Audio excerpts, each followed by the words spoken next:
Executive powers of president. अब president की क्या एग्जीक्यूटिव पावर्स हैं? सबसे पहली तो है एडमिनिस्ट्रेटिव पावर, कि वो कैसे एडमिनिस्ट्रेशन संभालेंगे। Then he also have military power, legislative power and judicial power. Military power means army, legislative power मतलब जितना भी लेजिस्लेचर का काम है, लॉ मेकिंग प्रोसेस का काम हो गया। जुडिशियल पावर मतलब कैसे जुडिशरी को देखना है। So president is the head of the executive and the administration. He appoints the prime minister and other minister on the advice of PM. तो प्रेसिडेंट प्राइम मिनिस्टर की एडवाइस लेकर ही और दूसरे मिनिस्टर्स अपॉइंट कर सकता है। सो एक्चुअल में prime minister को अपॉइंट कौन करते हैं? President. And prime minister basically एक एग्जीक्यूटिव होता है, क्योंकि उसके पास एक एग्जीक्यूटिव पावर्स होती हैं। तो अगर हम एडमिनिस्ट्रेटिव की पावर की बात करें तो उसके पास कौन कौन सी एडमिनिस्ट्रेटिव पावर है?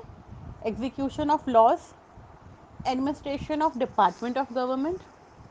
देन मिलिट्री की बात करें तो command on the arm forces, जितनी भी हमारी आर्म फोर्सेस हैं उन पे कमांड रखना। Conduct of war, in case of war happening तो ये प्रेसिडेंट के ऊपर है कि वो चाहता है या नहीं चाहता है, उसकी आज्ञा के बिना ऐसा कुछ भी नहीं होगा। लेजिस्लेटिव पावर क्या है? Summoning, prorogation etc of the legislature, initiating an assent to legislation etc। जैसे कि मैंने आपको बताया था स्टूडेंट, लेजिस्लेचर का क्या काम है? Legislature is a law making body. अगर वहाँ से कोई भी बिल पास होता है तो फाइनली कहाँ जाता है? फाइनली प्रेसिडेंट के पास जाता है वो साइन होने। तो ये भी उसके पास एक पावर है। देन उसके पास जुडिशियल पावर क्या हुई? Granting of pardon, reprieve etcetera to person convicted of crime. यानी कि मान लीजिए किसी को, जैसा अभी हुआ था निर्भया केस में, क्या हुआ था, ये जितने भी दोषी थे उनको मौत की सज़ा हुई, फांसी उनको मिल गई। तो वो अब अपनी प्ली लेने, अल्टीमेट प्ली लेने यानी कि रिक्वेस्ट करने कहाँ जाएंगे? प्रेसिडेंट के पास, क्योंकि अब प्रेसिडेंट ही एक लास्ट है जुडिशरी के बाद जो उनकी सज़ा थोड़ी कम कर सकता है। तो ऐसे केसेस में भी प्रेसिडेंट अपना रोल प्ले कर सकते हैं। पावर्स होती हैं, all the executive function of the union government are carried on in the name of the president। जितनी भी यूनियन गवर्नमेंट है उसके जितने भी फंक्शन होंगे वो किसके नाम से होते हैं? वो प्रेसिडेंट के नाम से होता है। It is he who appoints the prime minister. According to the constitution, he can appoint only such person to the post about whom he feel that he would be able to command the confidence of the majority of the member of the Lok Sabha। So prime minister को भी कौन appoint करता है? President. पर constitution के अंतर्गत होने के बाद ही वो अपॉइंट कर सकता है, क्योंकि कॉन्स्टिट्यूशन में क्या लिखा है कि प्रेसिडेंट सिर्फ उसी को अपॉइंट कर सकता है जो मेजॉरिटी यानी कि इतने सारे लोगों की, मेंबर ऑफ लोकसभा की मेंबर्स को हैंडल कर सके और काम को ठीक से कर सके। तो यानी कि प्रेसिडेंट अपना सबॉर्डिनेट अपॉइंट कर रहा है एक तरीके से टू हेल्प। सो वो कौन अपॉइंट कर सकता है? That is the prime minister, जिसको वो अपॉइंट कर सकता है। स्टूडेंट, आर्टिकल 77 में क्या लिखा है? All the executive function of the union government are carried on in the name of the president, जो मैंने आपको भी बताया था। और आर्टिकल 77(2) में क्या है? The president can make rules specifying the matter in which the orders and other instrument made and executed in his name shall be authenticate. Means वो कुछ भी अगर ऐसा बना रहे हैं कोई भी रूल प्रेसिडेंट, तो वो ऐसा बनाए कि वो ऑथेंटिकेट हो, मतलब एक्चुअल में उसकी ज़रूरत हो, तभी वो इस तरीके का कोई भी रूल बन सकता है। The validity of an order or instrument which is so authenticated shall not be called in question on the ground that it is not an order executed by the president। कोई भी ऐसा order, कोई भी ऐसा law, instrument का मतलब order ही होता है, लॉ ही होता है, बिल ही होता है, ठीक है, वो विदाउट प्रेसिडेंट के ऑर्डर के नहीं एग्जीक्यूट हो सकता, नहीं बन सकता। उसके लिए प्रेसिडेंट को एग्जीक्यूट कराना यानी कि प्रेसिडेंट को साइन करना उसकी कॉपी पे इम्पोर्टेंट होता है। आर्टिकल 77(3) क्या कहता है? The president shell make rules for more convenient transaction of business of the Government of India and for allocation among the ministers of the said business.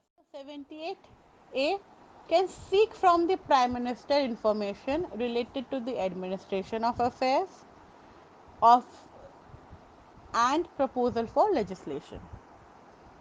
And article 78A क्या बोलता है student? Article 78A ये कहता है can require the PM to submit for consideration of the Council of Ministers any matter on which a decision has been taken by the minister but the council has not considered.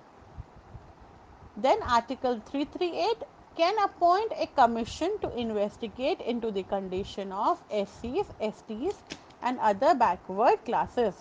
Means executive power में president के पास article 78A में ये भी है कि वो चाहे तो प्राइम मिनिस्टर को भी इन्वॉल्व कर सकते हैं किसी भी तरह के कंसिड्रेशन के लिए अगर वो डिसीजन पेंडिंग हो।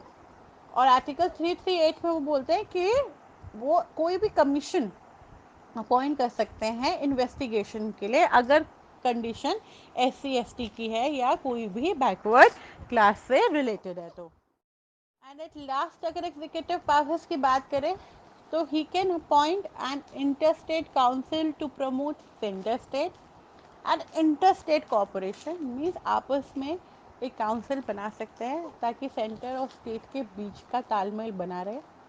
आर्टिकल 239 बोलता है कि directly administers the union territories कि वो डायरेक्टली यूनियन टेरिटरीज की देखभाल भी कर सकते हैं। एट लास्ट कंक्लूजन देखते हैं इस चैप्टर में हमने क्या पढ़ा। So the modern executive is a very powerful institution of government. The executive enjoys greater power compared to other organs of the government. A greater need to have a democratic control over the executive. The maker of the constitution thought with foresight that the executive must put firmly under regulation, supervision and control. Thus, a parliamentary executive was chosen, periodic election, constitutional limit over the exercise of powers, and democratic politics have ensured the executive organ cannot be more responsive. So student basically executive क्या था? Executive तीनों organs में सबसे important organ है क्योंकि इसके अंदर सारी एग्जीक्यूटिव फॉर्मेलिटीज़ होती है यानी कि इसके अंदर सारा रोल फंक्शन प्रेसिडेंट का होता है। तो प्रेसिडेंट इसमें कैसे कैसे पूरी पार्लियामेंट प्रेसिडेंट कैसे पूरी पार्लियामेंट को चला रहे हैं, एग्जीक्यूटिव किस तरह से हैंडल कर रहे हैं, लॉ लेजिस्लेचर ने अपना काम कर दिया लॉ बनाने का तो किस तरह से काम हो रहा है, कैसे एग्जीक्यूटिव बॉडी उसको आगे एग्जीक्यूट कर रही है, उन पावर्स को, उन लॉज को, उन रेगुलेशंस को किस तरह से मिनिस्टर्स को हायर कर रही है, किस तरह से उनके एमोल्यूमेंट्स और अलाउंसेस का ध्यान रख रही हैं।